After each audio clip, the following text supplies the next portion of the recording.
Hi everyone, my name is Greer, and today I will be presenting on my favorite brain structure. So my favorite chapter from this course is actually chapter 8 because it focuses on movement. So a little bit of background info on myself. I'm a big advocate for moving your body. I have been in athletics my entire life, including at the collegiate level.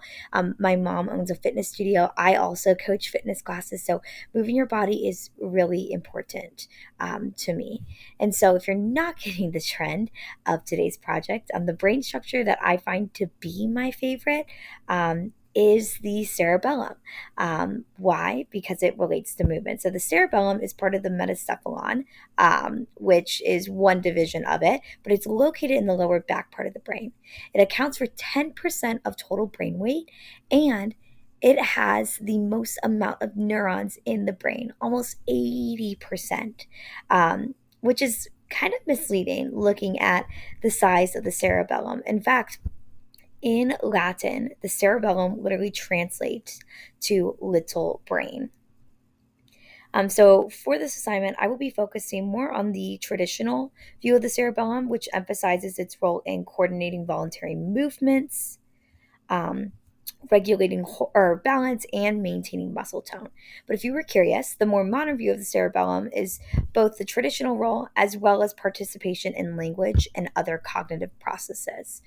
So, in order for the cerebellum to take on its role, the spinal cord will first tell the cerebellum about the current location of the body, and then the cerebral cortex, which is the second step, will let the cerebellum know what movements you intend on making.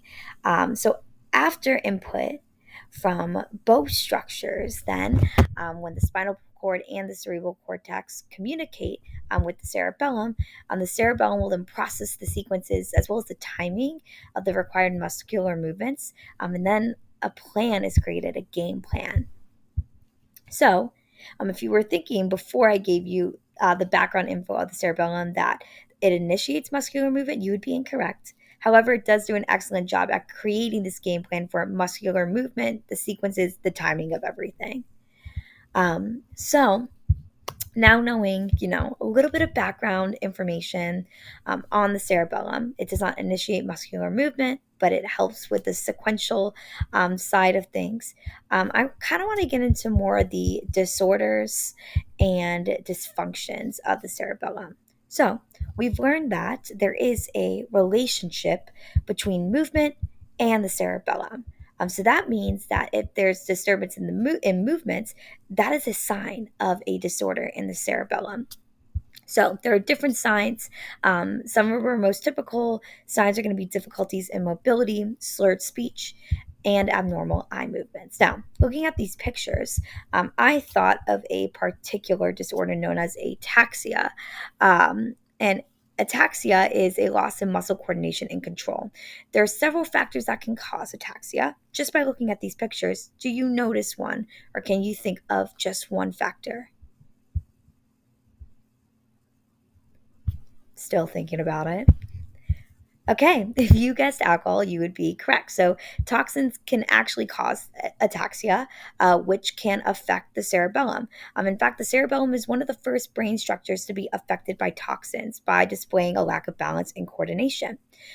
So, little fun fact, this is a way that law enforcement can perform a sobriety test because they are checking the functioning of the cerebellum. So the sobriety tests such as eye coordination as well as balance are two ways to check the function of the cerebellum.